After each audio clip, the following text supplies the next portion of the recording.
તો હેલો મિત્રો, આપણે જઈએ છીએ અત્યારે મોવા સર્વિસ સ્ટેશન. થોડાક આગળ આવ્યા તો મોટી વરલ ગાડી થઈ ગઈ તરસી. ગાડીને ફૂલ પાણી પાઈને પછી મેકી અને વેતી.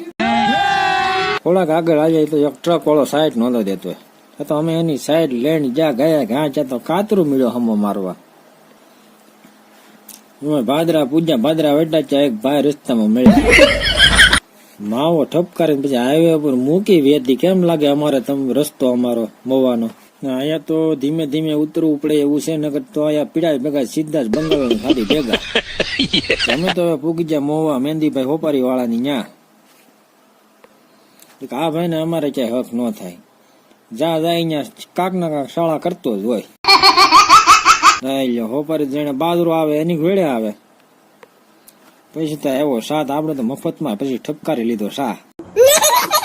પછી બાજુમાં જોઈ તો ડબલું માવાનું પીડ્યું થયું. મફતમાં થોડું મૂકવાનું હોય, ઠપકારવાનો હોય ને પછી તો મફતમાં માવો.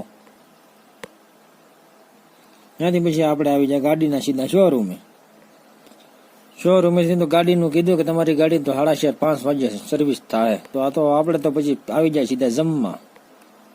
જમવામાં તો એવું હતું, છોલે ભટુરે ને એવું હતું. આપણે થોડું મફતમાં મૂકવાનું હોય, ઠપકારવાનું જ હોય ને. આપણે તો ખાઈ બાઈને થઈ જાય ઘૂઘરા જેવા. આ જો કે 1 નંબર સ્વાદ છે, જાણે હું ન ખાતો હોય એની ઘોડે. નથી પછી થોડુંક બાકી રહી ગયું. હવે આવી જશે એ બદામ શેક પીવા. એ તો બદામ શેકે થોડા મૂકવાનો હોય મફતમાં. 2 ગ્લાસ ઠપકાર્યા. પછી તો સીધા પાછા આવી જાય ગાડીના શોરૂમે. હું તો બેહો હાવ કંટાળી ગયો. આ દાદા બેઠા બેઠા દાંત કાઢે. દીકરો ખરો ઘામાં આવ્યો.